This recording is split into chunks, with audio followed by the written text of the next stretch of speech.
The second motivation for greater freedom of choice is to make the education system more accountable.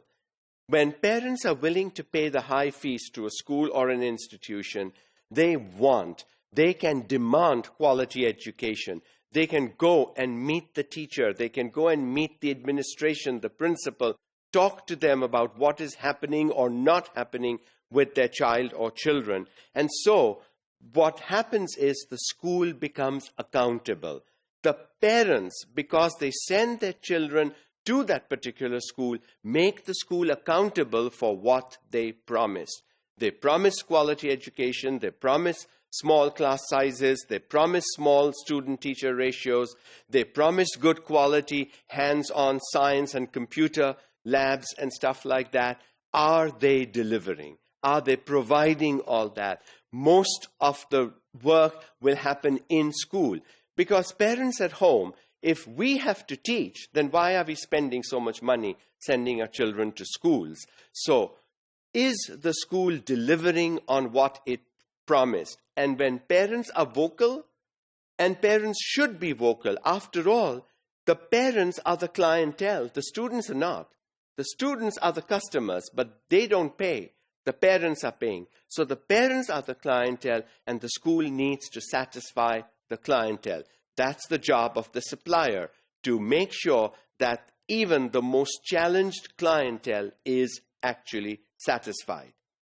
Where the responsibility is on parents to choose the type of education they desire for their children, they will be more concerned with the education offered.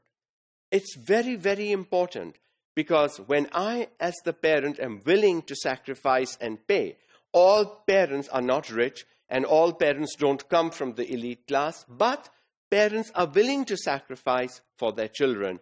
And if I'm willing to sacrifice and I'm willing to bear other burdens in order to pay the tuition fee for my child to go to a particular school, I want the school to deliver.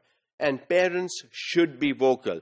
When parents stay quiet and don't say much because they are glad the kids are out of their way and out in schools, that is when schools take advantage of the silence of the parents and accountability drops.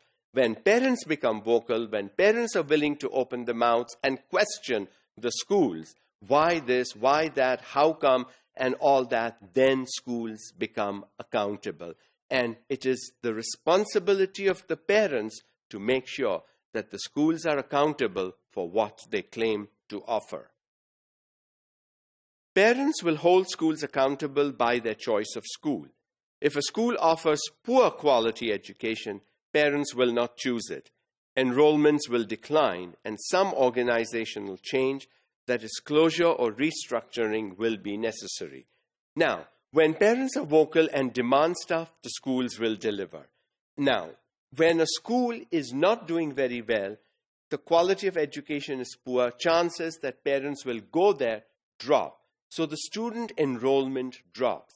When student enrollments drop, it is very difficult for schools to sustain the system, because unless there are students coming and unless there are parents paying, the school is not going to continue.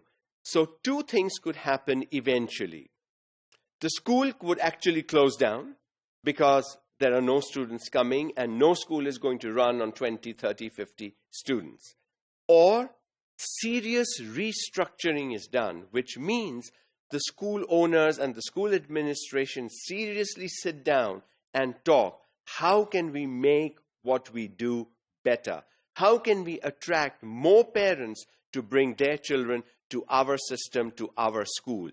When serious restructuring is thought of and done, because serious restructuring will also mean there is serious expenditure. So you have to be willing to spend something, and then maybe over time you can regain that image or that cost or whatever it is.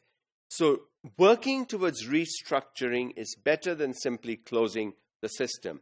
But both things happen. There are schools that restructure, do well. There are schools that restructure and still don't do well.